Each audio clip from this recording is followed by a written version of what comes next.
Investors. Thanks so much indeed for being with us today on the show, Victoria. Let's start with those numbers then. How bad are they looking for Credit Suisse? Hey there. Well, judging by the share price down by over 6%, it's not looking good. A fourth quarter loss of $2.2 billion as a result of legal provisions and an impairment charge. And the Swiss lender has come under fire amid a whole host of scandals that's wreaked havoc at the lender. And it's also created significant dent in investor confidence as well. So this loss is significant and actually far greater than analysts were anticipating. And as a result of the turmoil, the bank has been trying to reduce its exposure to risk in order to stabilise the bank. But that's actually dented investment banking profits, and it's seen a decline in wealth management revenues, particularly in Asia, and its capital markets division as well saw revenues slump by nearly 50%. So all in all, not a good quarter for Credit Suisse. Hopefully, it will be looking to turn over a new leaf. And you mentioned those scandals. There really have been a string of them, haven't there? Hugely damaging for investor confidence, as you mentioned, but also for the bank's reputation.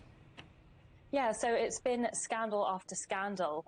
In January, it issued a profit warning saying that it's going to be negatively impacted by this litigation. Recently, its former chair was forced to resign after breaking COVID rules.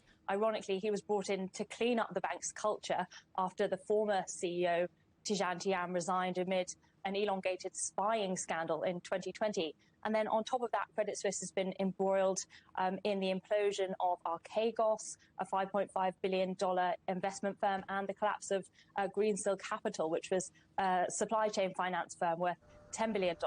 And you mentioned as well the Bulgarian money laundering scandal too. So it's really hard to keep up with the number of scandals that the bank is facing. And it really is in stark contrast to its local rival UBS, which appears to be going from strength to strength. Well, compared to rivals like UBS, we have seen Credit Suisse falling behind. Do you think it can ever be a challenger again? Well, UBS has been performing very well lately. It reported its best annual profit since the financial crisis in its latest financial results, and it's been carrying out share buyback program, and it's setting itself bigger and bigger goals. So it feels at the moment as though that gap between the two Zurich lenders is bigger than ever. But there is the potential for Credit Suisse to rebuild its reputation. There's no reason it can't become a credible threat once again. It's going to take time. It's not going to happen right away. So there's a lot of pressure on the new chairman, Axel Lehmann. He's looking to stick with his predecessor's strategy and really put all of those scandals to the past and focus on wealth management, where it's historically done very, very well. So alongside rebuilding its reputation, what else can it be looking at to turn things around? Well, I think it's going to be having to focus on its share price performance, really, because the shares have shed about 35% since the peak in February of last year, over the last 12 months. And the stock has fallen to lows not seen since the start of the pandemic, and it's shed about half of its value since the highs in 2018. And there are sort of two ways that investors can look at this.